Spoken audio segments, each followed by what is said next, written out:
성경 말씀 먼저 읽겠습니다. 갈라디아서 5장 22절로 24절입니다. 갈라디아서 5장 22절로 24절 말씀.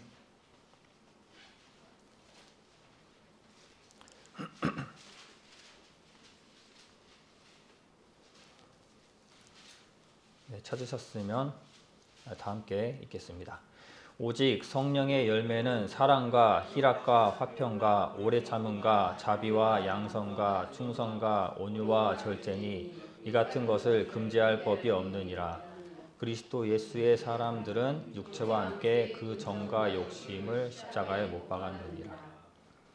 네, 오늘 갈라디아서의 말씀을 이제 5번째거든요. 오늘 마지막으로 갈라디아서를 좀 마무리하려고 합니다. 지난 시간에 2회차 동안에 시편, 사사기를 다루면서 사사기의 인물들을 여러분들께 말씀을 드리면서 갈라디아서를 이렇게 연속으로 강의를 해오다가 설교를 해오다가 끊겨 있어요. 그래서 오늘 갈라디아서에 대해서 많은 부분들을 말씀드렸고 또 중요한 것들을 많이 말씀드린 것 같은데 최종적으로 정말 중요한 말씀이 남아 있습니다. 그래서 갈라디아서에 대해서 흐름이 끊겨 있기 때문에 전체적인 복습을 빠르게 진행을 하고 오늘 말씀을 이어가도록 하겠습니다. 갈라디아서라고 하면은 우리가 가장 좀 머릿속에 쉽게 이해할 수 있는 문구, 단어는 바로 다른 복음이라는 거예요. 갈라디아서는 이 초기의 교인들이 복음이 굉장히 뜨겁고 순수했었는데 그 순수한 복음 앞에 그 복음을 방해하는 다른 복음이라는 것이 나타난 거예요. 그래서 그것이 교회의 큰 문제가 되게 됩니다. 그래서 갈라디아서 주제는 다른 복음에 대한 바른 복음을 변증하는 내용입니다. 그래서 변증하기를 율법이나 할례나 그러한 행위들을 나타내는 것들이 우선이 되거나 조건으로 걸리는 것이 아니라 오직 믿음으로 구원받는다. 우리의 행위는 필요 없고 우리는 구원을 값 없이 받았다라고 해서 은혜의 복음을 먼저 말하고 있습니다. 그래서 이제 대부분 이 갈라디아서에 보면은 대조적인 단어들이 이렇게 하나씩 나타나게 돼요. 처음에는 할례냐, 믿음이냐라고 하는 대조적 단어를 구조로 가지고 말씀하는데 그 실천으로 디도에게 무할례를 해서 좀 본이 보이게 했었죠.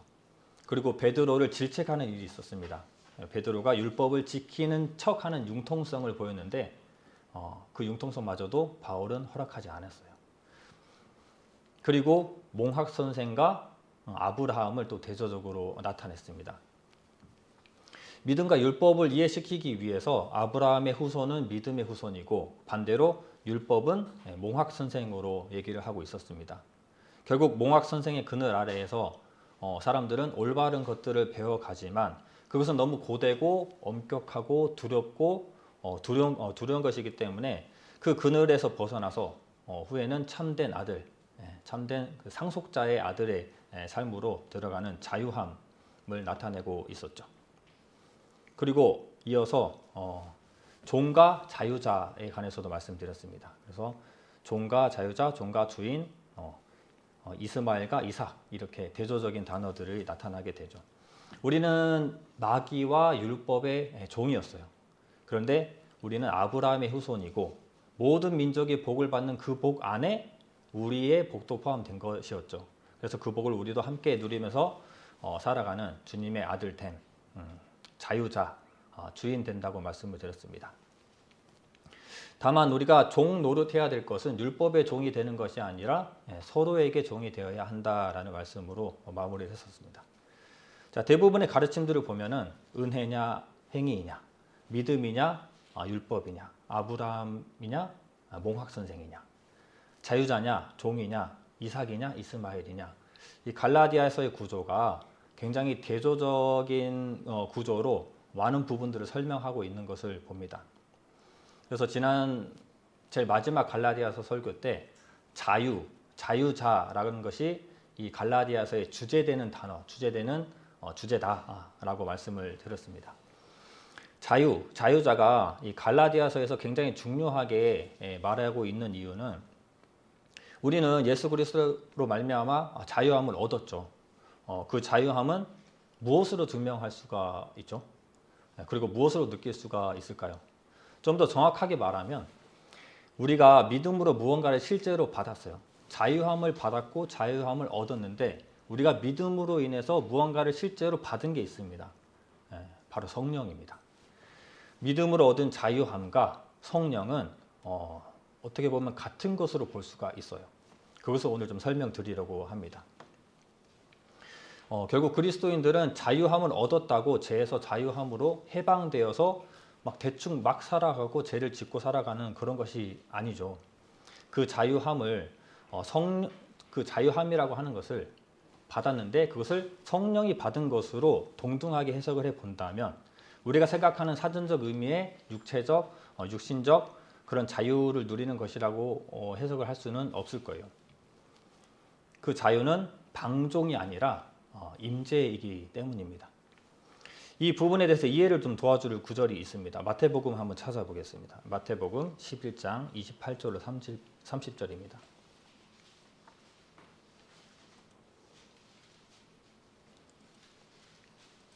마태복음 11장 28절로 30절.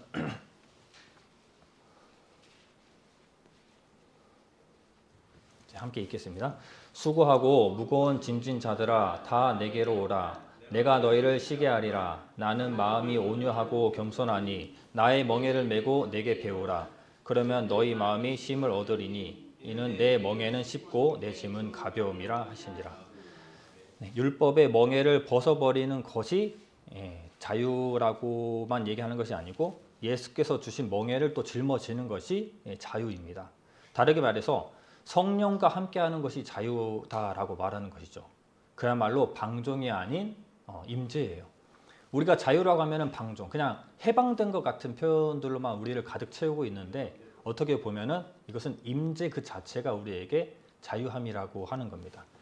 율법의 멍에는 무겁습니다. 아까 그 멍학 선생처럼 율법의 멍에는 무겁고 두렵고 떨리고 감당이 안 돼요. 자칫 실수로 죄를 범하면 사망에 이르게 됩니다. 하지만 예수께서 주시는 내 멍에는 율법처럼 아름답고 거룩하지만 전혀 무겁지 않고 가볍습니다. 실수를 해도 괜찮아요. 그렇죠? 이런 식으로 생각을 하면 그 자유함이 어떤 자유함인지를 우리가 조금은 이해를 할 수 있을 것 같아요. 그래서 이 성령이 중요하고 이 신약에 보니까 제가 예전에 이 성경을 잘 모를 때에는 성령이 뭐가 그렇게 중요할까? 성령 충만함이 뭐길래 그렇게 사람들이 넘어지고 의견이 부딪히고 할까? 그냥 나대로 살아가면 되고 그냥 감사하고 살아가면 되는데 근데 성경을 읽어보니까 성령이라는 것이 너무 중요하더라고요. 근데 모르고 그냥 주님께서 주시는 선한 양심을 가지고 살아가도 되지만 우리가 성경을 알고 배운다면 성령에 대해서 정말 좀 잘 알고 살아가야만 소도에 읽었던 성령의 열매가 맺히는 삶을 살 수가 있거든요. 그러다 성령이 그냥 갑자기 예수님 이후에 등장한 것이 아니에요. 구약에서 예수님을 예언하고 있는 것처럼 구약에서도 성령을 말하고 있습니다. 요엘서 2장 28절에 보면 제가 읽어드리겠습니다. 그 후에 내가 내 신을 만민에게 부어주리니 너희 자녀들이 장래 일을 말할 것이며 너희 늙은이는 꿈을 꾸며 너희 젊은이는 이상을 볼 것이며. 구약 곳곳에 성령 주심에 대한 예언과 예표가 담겨 있습니다. 이 부분은 좀 명확하게 성령을 주시는 것으로 나와서 읽어봤지만 하나님의 신, 하나님의 영이라는 표현들로 성령 주심에 대해서 많은 예표들이 나와 있어요. 그리고 그 성령을 만민에게 주시겠다라고 약속을 하고 있습니다. 그리고 예수님 또한 성령을 많이 말씀하시죠. 요한복음 14장 26절에 보혜사 곧 하나님께서 내 이름으로 보내실 성령 그가 너희에게 모든 것을 가르치시고 내가 너희에게 말한 모든 것을 생각나게 하리라. 보혜사 성령이 우리에게 임해서 하시는 일이 무엇이냐면 성령이 하시는 일이 분명히 있습니다.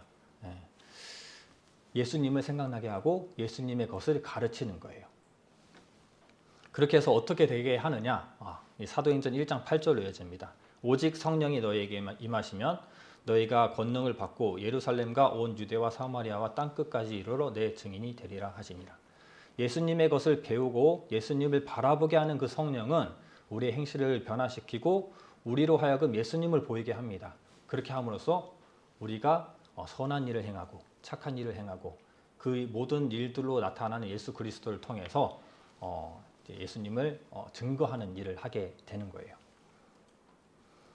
그럼 성령을 왜 주셨나? 이것이 이제 설명이 되는 거죠. 예수님을 생각나게 하는 것이고 예수님의 가르침을 생각나게 하는 겁니다. 결국 예수님을 닮아가게 하는 거예요. 성령이 하는 일이 그렇습니다.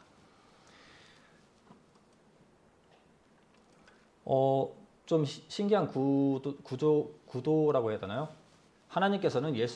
예수님께서는 하나님을 증거했어요. 하나님의 살아계신 하나님에 대해서 증거하고 있었습니다. 그리고 성령님은 예수님을 증거를 하는 일을 하게 돼요. 이러한 구조를 가지고 있는데 그렇다고 해서 하나님 시대, 예수님 시대, 성령의 시대라고 나누기도 하지만 굳이 그걸 나눌 필요는 없어요. 왜냐하면 삼위는 항상 계셨고 지금도 계시기 때문입니다. 에스겔서를 한번 찾아볼까요? 에스겔 36장 26절로 27절입니다. 에스겔 36장입니다. 오늘 날이 어제만큼 시원하지 않고 좀 습하고 더울 수 있거든요. 좀 더우시면은 에어컨을 좀 켜시면 될 것 같습니다. 에스겔서 36장 26, 27절입니다.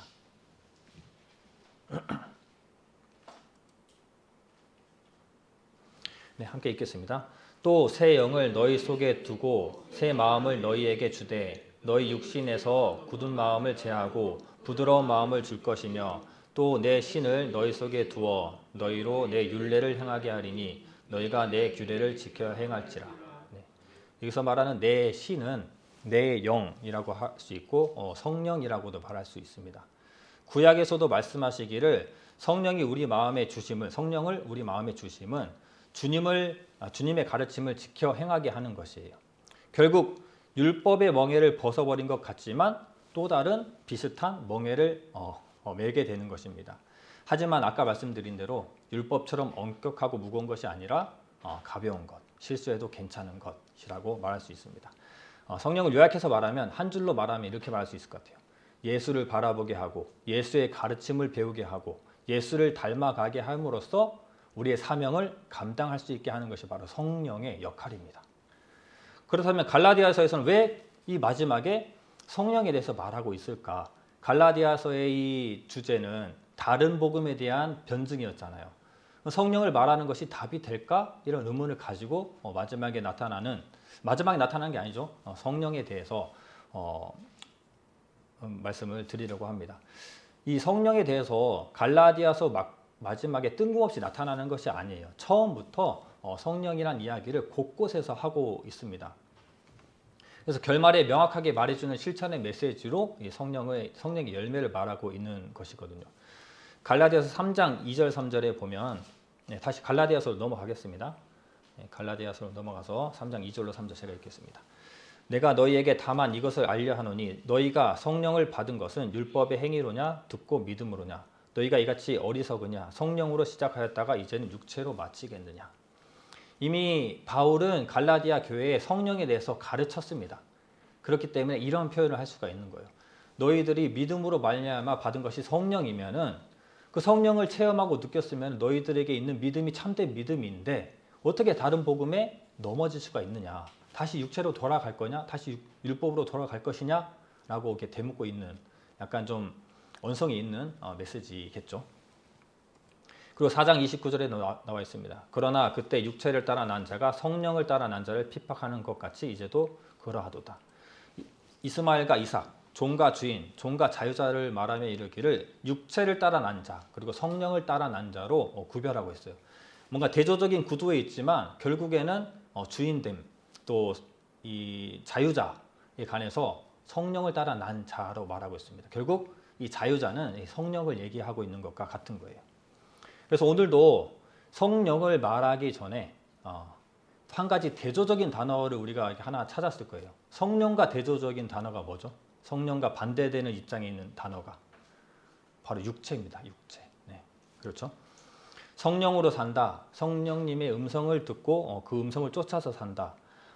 이 오늘의 메시지 같이 성령의 열매를 맺는 사람들이라는 것들을 알기 전에는 먼저 이 갈라디아에서 말하고 있는 것은 바로 육신의 것, 육신의 소욕으로 나타나는 육신의 일에 관해서 좀 나열을 먼저 해주고 있습니다.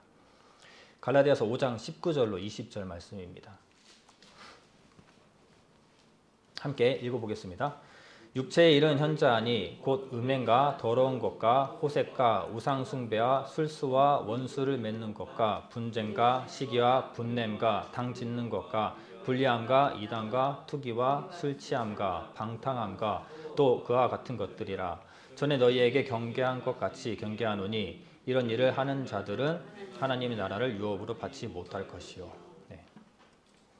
육체의 일, 육체의 소욕이라면 단순히 몸이 짓는 죄로 생각을 해요. 육체가 원하는 나쁜 것을 생각하기 마련입니다. 근데 성경에서 말하는 육체, 육신이라고 하면은 창세기에서 어떻게 표현하고 있냐면 제가 읽어드리겠습니다. 창세기 6장 3절입니다. 여호와께서 가라사대 나의 신이 영원히 사람과 함께하지 아니하리니 이는 그들이 육체가 됨이라. 그러나 그들의 날은 120년이 되리라 하시니라.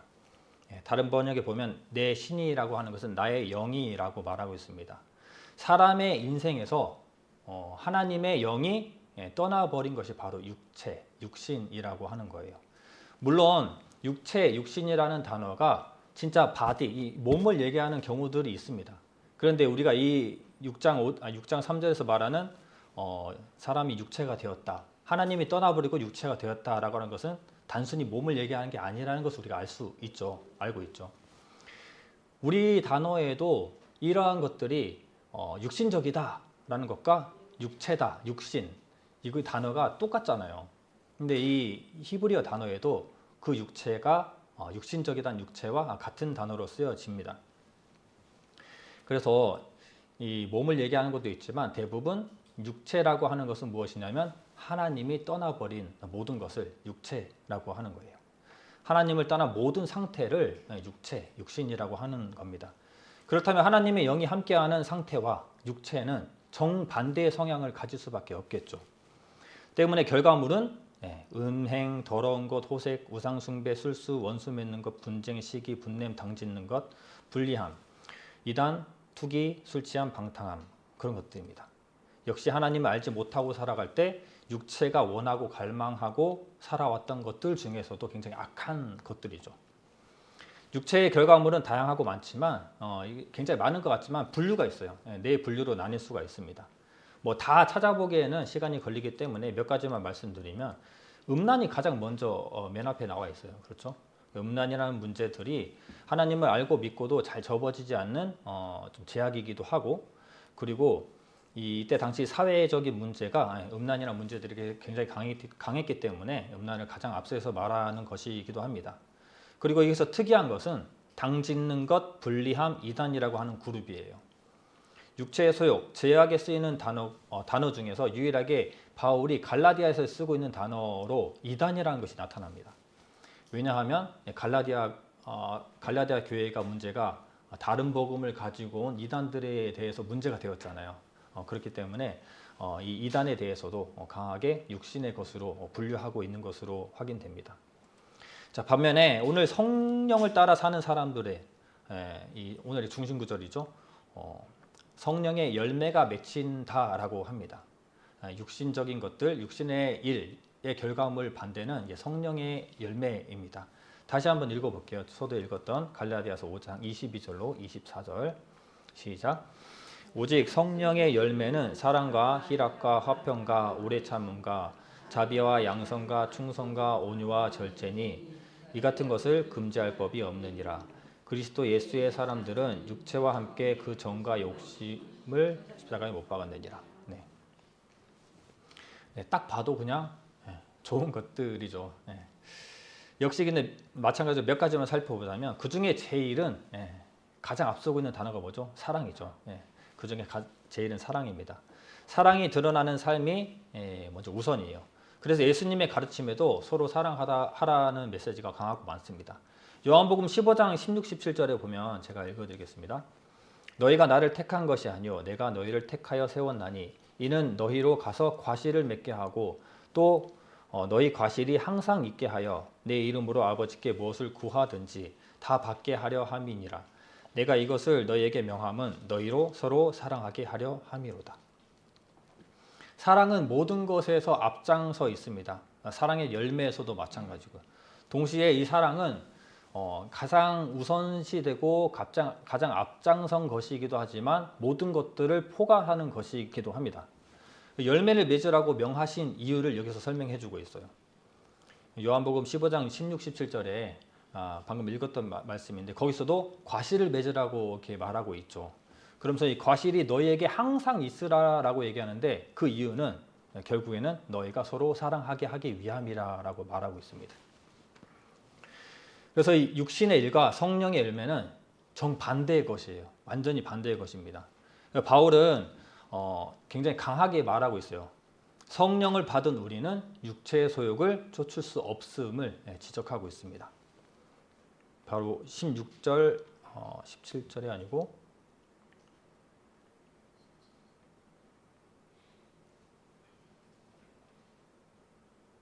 앞에 구절인데 제가 잘못 적은 것 같네요.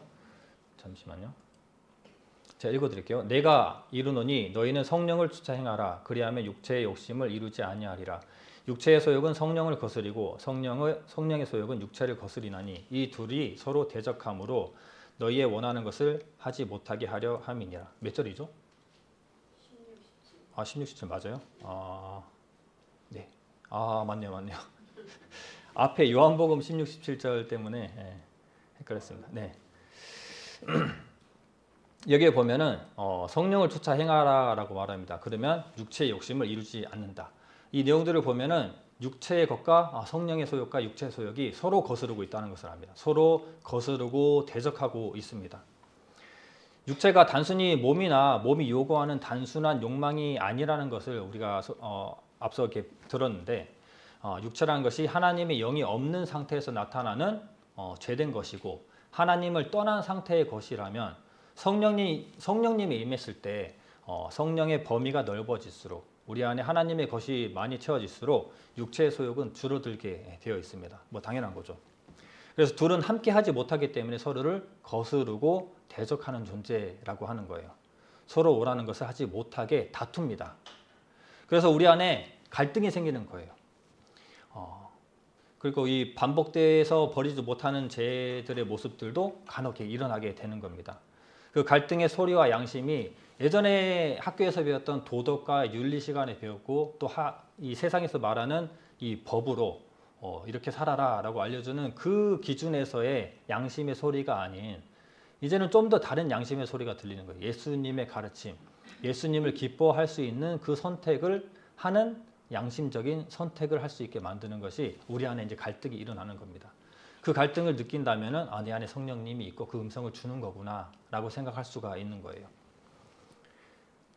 그래서 우리가 성령님의 음성을 듣는 것들이 굉장히 중요하죠. 그래서 이 책에도 보면은 제가 예전에 말씀드렸었는데, 하나님의 음성을 듣는 삶이라는 책을 한 5년 넘었던 것 같아요. 그때 책을 읽고 여러분들께 설교를 드린 적이 있어요. 그래서 하나님의 음성, 성령의 음성에 귀를 기울이는 삶을 살아야 된다라는 메시지를 전파했었는데, 여기서 나오는 이 초반에 나오는 구절 중에 내 양은 내 음성을 들으며 나는 저희를 알며 저희는 나를 따르느니라. 그리고 하나님께 속한 자는 하나님의 말씀을 듣나니라고 하는 요한복음 8장 47절의 말씀입니다.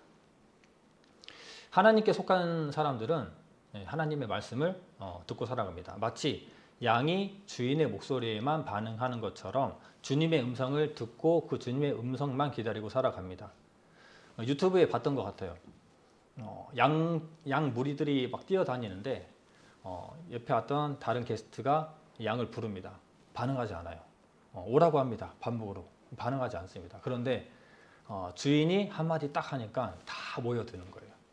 양들은 주인의 목소리에만 반응을 하더라고요.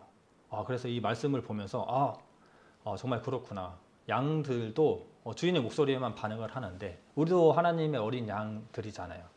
하나님의 말씀에만 반응을 하고 그 음성에 귀를 기울이고 살아가야 되는데, 여전히 우리 마음 가운데 남아있는 육체와 육신의 것들 때문에 그 소리를 잘 못 듣는 경향들이 있습니다. 그래서 제가 그때 예로 설명드리기를 신기섭 성도님을 기억하시죠? 네, 신기섭 성도님의 이야기를 들었었는데 다시 한번 말씀드리면 저희 가정이 광명으로 이사를 오고 나서 광명 몇몇 성도님들에게 선물을 좀 돌리는 시간들을 가졌습니다. 명절을 앞두고 명절 전에 선물을 들고 저기 상하 아파트에 가서 선물들을 돌리고 있었는데 마지막에 신기섭 형제님 집에 갔어요. 복도식이잖아요. 그러니까 형제님이라고 불렀는데 반응이 없는 거예요. TV 소리만 들리더라고요. 문을 두드리고 형제님만 크게 부르니까 이제 복도식이다 보니까 너무 크게 부르면 안 될 것 같아요. 그래서 계십니까? 라고 불렀어요. 그랬더니 네 하는데 안 나와요. 계십니까? 그러니까 계속 대답만 네 하고 안 나오는 거예요. 왜 안 나오지? 하고. 그래서 교회라고 얘기하자. 교회입니다. 라고 했더니 교회요? 네 교회입니다. 네, 신기성 형제님 뭐라 하냐면 저는 다니는 교회가 있습니다. 그러더라고요. 약간 감동을 받았어요. 그래 교회를 다니시니까 다른 교회를 넘어가지 않도록 문을 안 열어주시구나. 그래서 아니요 성민이에요 성민. 그러니까 성민교회요. 그때 마음이 답답해지더라고요. 선물을 주러 온 것은 어떻게 보면 좋은 소식이잖아요. 좋은 소식을 가지고 왔는데 문을 안 열어요. TV가 너무 크게 틀어져 있어요. 문을 두드리고 성민을 집요하게 계속 얘기하니까 문을 이제 겨우 열어주시는데 걸어 나오시면서 한숨을 그렇게 쉬고 나오시더라고요. 하면서 나오시면서 이제 반겨주시는 모습을 보고 약간 그런 해프닝이 있었는데 그러다가 마침 이제 이 책을 보게 되었어요. 가만 생각해 보니까 신기성 형제님은 이게 잘못한 게 없는데 이 상황에 비유해 보면 이런 거예요. 신기성 형제님은 TV를 너무 크게 틀어놨어요. 그래서 좋은 소식, 좋은 선물을 가지고 온 나의 목소리를 듣지 못했던 겁니다. 그리고 내 목소리를 몰랐어요. 그죠? 그리고 신기성 형제님이 조금 더 발걸음을 문 쪽으로 사람에게 나에게 왔으면 좋았을 것인데 계속 오지 않더라고요. 왜냐하면 받아들일 마음이 없었거든요. 다른 교회 가고 싶은 마음이 없었거든요. 그런 것들을 보면서 왠지 감동이 되면서도 참 답답하면서도 재밌었던 이야기가 있는데 우리도 마찬가지입니다. 우리 마음 가운데 육신의 것들이 너무 많아버리고 너무 크게 자리 잡고 있으면은 성령님의 음성이 들리지 않아요. 아니 성령님의 음성에 관심이 없는 것 같아요. 제가 그랬던 것 같습니다. 근데 성령님은 여전히 우리에게 속삭이고 계속 물어보고 외치고 부릅니다. 그런데 우리는 그것을 성령님의 음성이나 성령님께서 주시는 상황이라는 것을 잘 모르고 살아가요. 결국에는 이제 이런 경우들이 있죠. 살아가다가 뭐 일이 잘 안 된다든가 뭔가 일로 가면 안 될 길들에 대해서 다 풀리지 않는다든가 결국에는 한번 쿵 받게 되고 이게 주님께서 원하는 길이 아니구나 라는 것을 체험하면서 살아가요. 그게 징계가 될 수도 있고 시험이 될 수도 있습니다. 이런 것들을 겪으면서 그리고 말씀을 배우면서 성령님이라는 것들에 대해서 인지를 하고 성령님이 주시는 음성을 구분하면서 살아가게 되는 거예요. 그래서 우리는 그 음성에 귀를 기울이고 살아가야 됩니다. 성령님은 항상 우리에게 속삭이고 말합니다. 그리고 여러 가지 상황들을 우리에게 주시면서 알아듣게끔 해주시죠. 그 말씀이 시편 81편 11절 13절에 나와 있습니다. 제가 읽어드릴게요. 내 백성이 내 소리를 듣지 아니하며 이스라엘이 나를 원하지 아니하였도다. 그러므로 내가 그 마음을 완악한 대로 버려두어 그의 임의대로 행하게 하였도다. 내 백성아 내 말을 들으라. 이스라엘아 내 도를 따르라. 백성이 내 소리를 듣지 아니하였다라고 하는 말이 있어요. 하나님께서는 악한 자라도 올바른 길로 가기 위한 기회들을 많이 주십니다. 더욱이 그리스도인 우리들에게는 더 많이 간섭하시고 더 많이 그 음성들을 들려주시는데 우리 마음 가운데 육신의 것들이 너무 많기 때문에 그 음성을 듣지 못할 때가 있는 거예요. 그렇다면 우리가 무엇을 실천해야 될까? 이게 중요한 것이죠.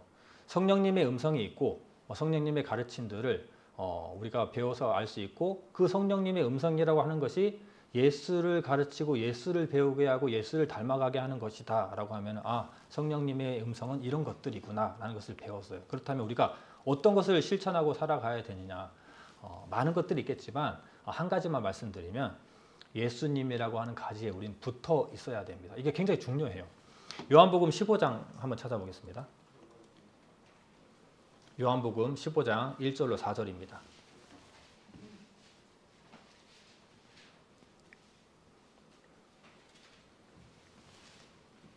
(15장) 1절로 4절 말씀 함께 읽겠습니다. 시작. 내가 참 포도나무요 내 아버지는 그 농부라. 무릇 내게 있어 과실을 맺지 아니하는 가지는 아버지께서 이를 제해 버리시고 무릇 과실을 맺는 가지는 더 과실을 맺게 하려 하여 이를 깨끗게 하시느니라. 너희는 내가 일러준 말로 이미 깨끗하였으니 내 안에 거하라. 나도 너희 안에 거하리라.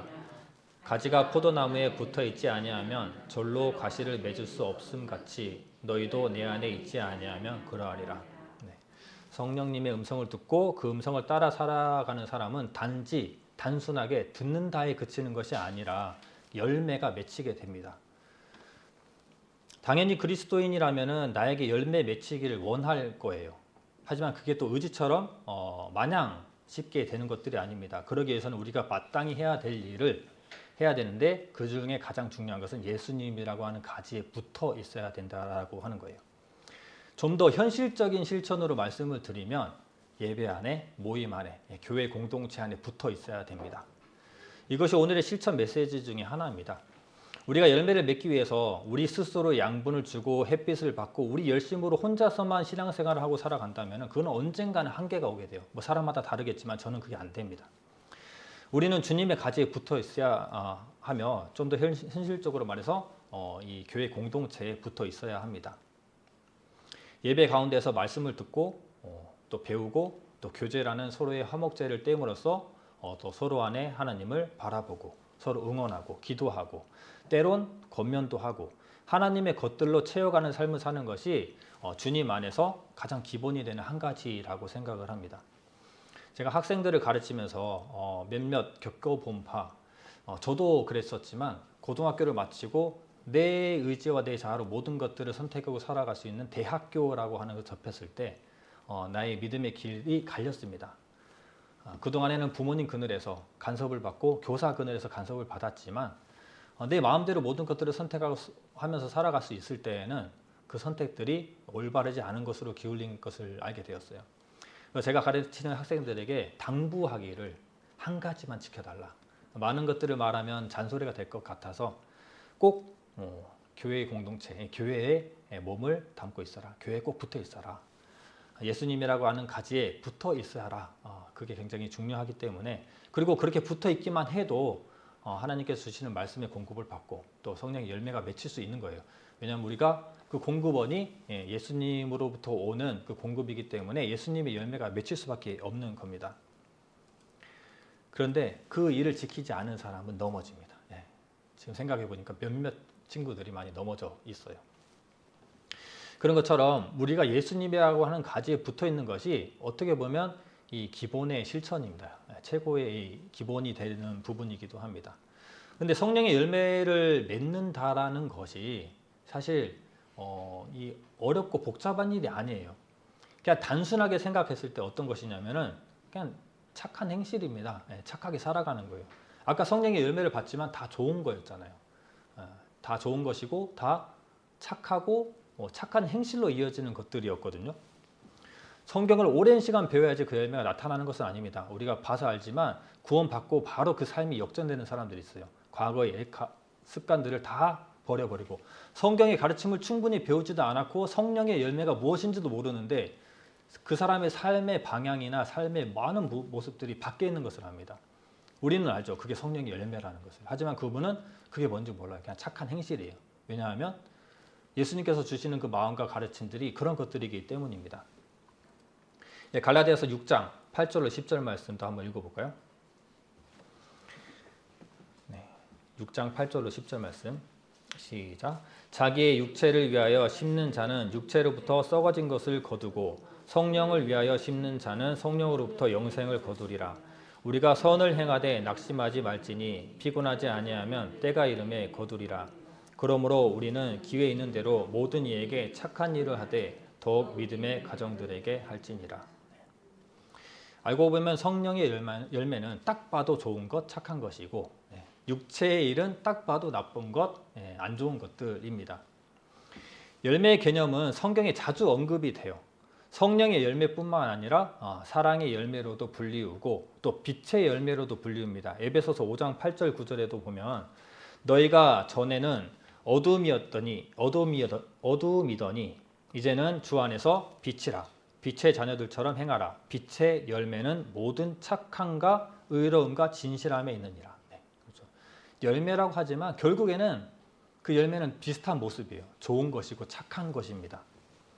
이 에베소서에서 성령의 육체와 같은 개념으로 빛과 어둠으로 설명했을 뿐인 거죠. 그래서 우리가 열매나 빛이라는 표현보다 우리에게 좀 쉽게 다가오는 것은 무엇이냐면 착함, 착한 일이라는 단어입니다.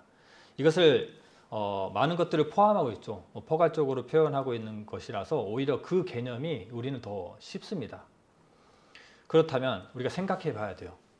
누가 착하고 누가 칭찬받을 만한 사람인가? 세상에서나 교회에서나 누가 착하고 누가 칭찬받을 만한, 그리고 누구를 더 가까이 하고 싶은 사람인가? 당연하게도 성령의 열매가 맺히는 사람들, 칭찬받는 사람들, 착한 행실의 사람들, 선한 사람들입니다. 좀 더 구체적으로 말씀드리면 남들보다 더 낮은 마음으로 살아가는 사람들이고 남들에게 더 많이 베풀고 더 많이 배려하고 희생하고 살아가는 사람들을 우리는 칭찬하고 그 사람들을 착한 사람, 선한 사람이다라고 얘기해요. 누가 이렇게 살죠? 배려하는 사람, 희생하는 사람, 순종하는 사람, 또 굳은 일을 많이 하는 사람, 또 짐을 많이 진 사람, 그리고 남을 섬길 수밖에 없는 낮은 위치에 있는 사람. 누구죠? 종입니다. 종이에요. 그래서 이 갈라디아서는 종과 자유자를 말하고 있는데 이 인기 있는 착하고 사람들을 하는 거 칭찬받을 수밖에 없는 위치에 있는 사람이 누구냐면 종이에요. 그래서 4장에서 말하고 있잖아요. 5장에서인가요? 말하고 있잖아요. 너희는 율법의 종이 되지 마라. 그런데 어떻게 되라? 네, 서로 종노릇 하라는 거예요. 율법의 종노릇 하지 말고 서로 종노릇 하라라고 하는 겁니다. 결국 종이 주는 그 선하고 좋은 것, 또 이 사람들에게 이 필요할 수밖에 없는 존재, 굳은 일 하는 존재, 칭찬받고 착한 존재라고 생각했을 때 이 종이라는 개념이 이제는 모든 사람들이 종 같은 입장으로 서로에게 종 노릇하라고 가르치고 있습니다. 서로 종 노릇하라는 메시지 외에도 여러 가지 메시지가 이 갈라디아에서 담겨 있는데 다른 데에는 이게 서로 섬기라는 말도 있죠. 그리고 서로 사랑하라. 그리고 6장 2절에 보면 6장 2절 함께 읽어보겠습니다. 너희가 짐을 서로 지라 그리하여 그리스도의 법을 성취하라. 짐을 서로 지라라고 되어 있습니다. 공동체에서 특정한 누군가가 많은 일들을 감당하면은 물론 그 사람은 착하고 칭찬받는 사람이 될 수 있습니다. 하지만 말씀하시기를 그 짐을 나누어 지라고 합니다. 그래서 짐을 나누어 지라고 하는 그 짐은 그냥 가벼운 짐을 얘기하는 것이 아니에요. 뭐 백직장도 뭐 맡으면 낫다라고 하지만 그 개념의 짐을 얘기하는 것이 아닙니다. 감당할 수 없는 짐을 얘기하고 있거든요. 그래서 이 짐을 나누어지라. 그리고 서로를 위해서 종 노릇함으로써 짐을 나누어지고 모든 이가 칭찬받고 모든 이가 착한 행실에 속하기를 원하는 거예요. 그러면서 그리스도인들이 그리스도인의 그 선한 향기를 내기를 원하시는 거죠. 그래서 짐을 지라라고 하는 바스타조라고 하는 단어를 사용하는데 이것은 감당 못할 짐을 말하는 것이고 동시에 이 짐을 일회성으로 지어주라는 것이 아니고 평생 함께 지라는 의미를 내포합니다. 그래서 성령의 열매이고 사랑이고 자유함, 그리고 그것이 바로 그리스도의 법을 성취하는 것이다 라고 말하고 있는 거죠. 결국 성령의 열매가 맺히는 사람은 서로 종 노릇하는 사람이고 서로 짐을 질 수 있는 사람으로 해석되기도 합니다. 좀 정리를 좀 해보자면 다시 말씀드리면 성령이 임하시면 우리는 변화됩니다. 성령의 열매가 맺히게 되는 것이고 쉽게 말해서 착한 사람, 선한 성품들이 드러나는 예수의 성품이 풍겨지는 그러한 사람들이 되는 거예요. 그게 바로 그리스도인의 향기이고 그리스도인의 빛입니다. 자연스럽게도 그 착한 삶이 전도하는 데에는, 우리의 사명을 감당하는 데에는 최고 1순위잖아요. 그렇죠. 교회가 어떤지, 어떠한 말씀을 잘 선포했는지, 내가 너에게 100번을 얘기했든지 10번을 얘기했든지 그것보다 중요한 것은 교회 다니는 저 사람이 딱 봐도 뭔가 다른 행실이에요. 저 사람이 다니는 교회는 궁금해서 가고 싶은 마음이 듭니다. 그렇기 때문에 우리의 선한 성품들과 예수님의 것들이 나타나는 그 자체가 우리의 사명을 감당할 수 있는 것이 되는 거예요. 결국 예수를 증거하는 일이 되는 거죠. 결국 성령이 하는 일이 예수를 증거하는 일로 이어지게 되는 겁니다. 저는 여기서 서로라는 단어에 굉장히 중요성을 좀 가지고 있습니다. 요한복음 15장 16, 17절에도 우리에게 과실이 있게 하신 이유인데 항상 그 과실이 있게 하신 이유가 서로 사랑하게 하려 함이다라고 얘기했거든요. 과실 맺히는 것, 성령의 열매라고도 할 수 있잖아요. 그 열매가 있게 하신 이유가 서로 사랑하기 하기 위해서, 서로 섬기게 하기 위해서, 서로 종노릇하게 하기 위해서, 서로의 짐을 지게 하기 위해서입니다. 그러면 그렇게 살아가면 우리는 성령의 열매를 통해서 성령의 확신을 가지고 살아가게 되잖아요. 그게 왜 중요하냐면 갈라디아서에서 다른 복음에 대한 바른 복음을 얘기하다가 왜 성령으로 끝나는가? 이걸 좀 이어가기가 좀 이상하잖아요. 근데 결국에는 성령인가? 라고 얘기했을 때 우리가 우리 안에 있는 성령을 확인하고 성령이 있는 확신을 가졌을 때 어떤 것이 생기냐면은 믿음에 대한 확신이 생기는 거예요. 왜냐하면 믿음의 증거로 성령을 받았잖아요. 그러니까 우리 안에 성령이 있고 성령의 열매가 맺히는 것은 결국 우리 믿음의 확신을 주게 되는 겁니다. 그래서 이것이 바로 바울이 주는 처방이에요. 바울 처방의 핵심은 바로 자유 그리고 즉 성령이라고 하는 거예요. 성령이 너희들이 안에 있는 것을 확인하라. 열매를 맺고 살아라. 그게 바로 믿음의 확신을 줄 것이다. 다른 복음에 넘어지지 않는다라고 처방하고 있는 것 같습니다. 한 말씀 더 드리면 모세가 여호와께 계명을 받을 때 40일간 주님과 함께 함으로써 어떤 일이 생겼냐면 하나님과 대면했죠. 그렇게 해서 어떤 일이 생겼냐면 얼굴에 광채가 났습니다. 백성들은 그 얼굴의 광채가 두려워서 굉장히 좀 어려워했죠. 그래서 모세가 그 얼굴을 수건으로 가리웠어요.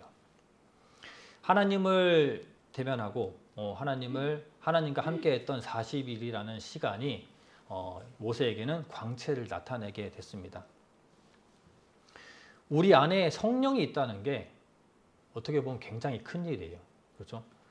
모세는 40일간 주님과 함께하고 물론 이제 대면이라고 하는 얘기지만은 더 큰 일이겠지만 그로 인해서 광채를 뿜었다면 우리 안에 있는 성령이 있다면 우리는 성령의 빛을 나타내고 성령의 열매를 내야 되는 것은 어떻게 보면 당연한 일이고 굉장히 자랑스러운 일입니다. 실로 이 위대한 일이 우리에게 이루어짐을 생각을 해보면 우리가 예수라는 가지에 당연히 붙어서 살아야 되고 또 성령의 열매를 맺히고 살아가야 되는 것들이 어찌 보면 당연한 것일지도 모릅니다.